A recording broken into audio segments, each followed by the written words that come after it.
Welcome to Wisdom Trek with Gramps. I am Guthrie Chamberlain, and we are on day 2406 of our trek.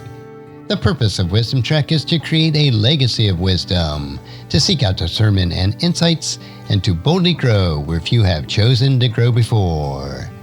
This is the 11th lesson in our segment of Theology Thursday, utilizing excerpts from the book titled, I Dare You Not to Bore Me with the Bible, written by Hebrew scholar and professor the late Dr. Michael S Heiser.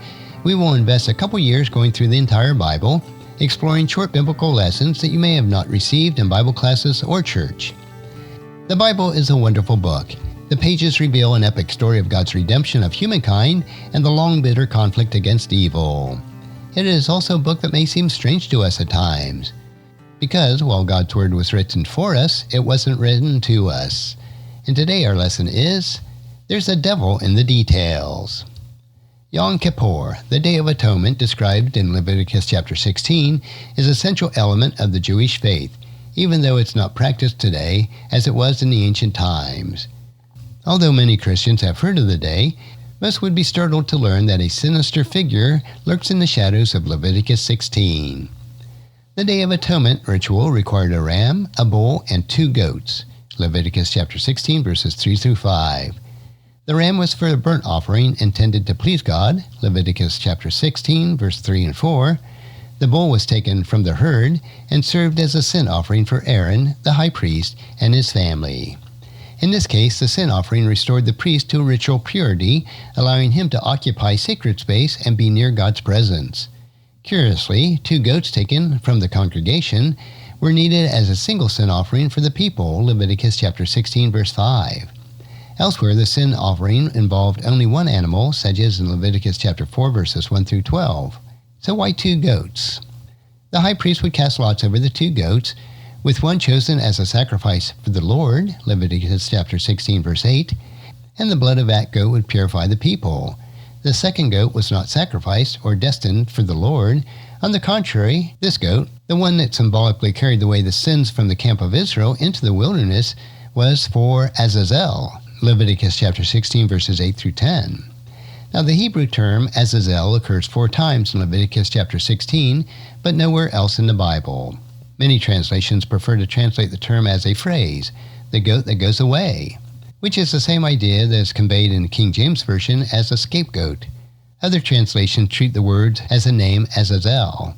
The scapegoat option is possible, but since the phrase for Azazel parallels the phrase for Yahweh or for the Lord, the wording suggests that the 2 divine figures are being contrasted by the 2 goats.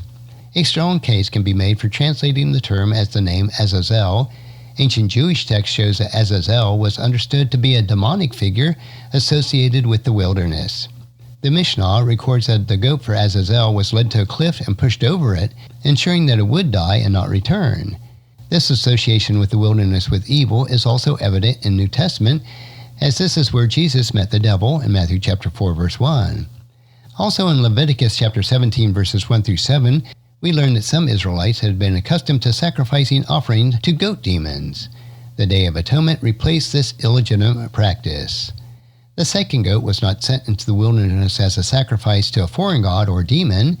The act of sending away the live goat out into the wilderness, which was unholy ground, was to send the sins of the people where they belonged, to the demonic domain. With 1 goat sacrificed to bring purification and access to God, and 1 goat sent into to carry the people's sins to the demonic domain, this annual ritual reinforced the identity of the true God and His mercy and holiness. When Jesus died on the cross for all humanity's sin, He was crucified outside the city, paralleling the sins of the people being cast into the wilderness via the goat of Azazel. Jesus dies once for all sinners, negating the need for this ritual. The lessons that make up Theology Thursday on our Wisdom Trek podcast for the next couple of years will satisfy the statement, I dare you not to bore me with the Bible. And I trust that you'll enjoy them, and of course, not be bored. And if you found this podcast insightful, please subscribe and leave us a review.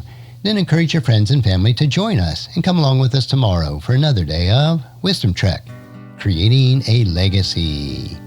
Thank you so much for allowing me to be your guide, your mentor, and most importantly, I am your friend as I serve you through the Wisdom Trek podcast and journal. And as we take this trek of life together, let us always live abundantly, love unconditionally, listen intentionally, learn continuously, lend to others generously, lead with integrity, and leave a living legacy each day. I am Guthrie Chamberlain, reminding you to keep moving forward, enjoy your journey, and create a great day every day. See you next time for more daily wisdom.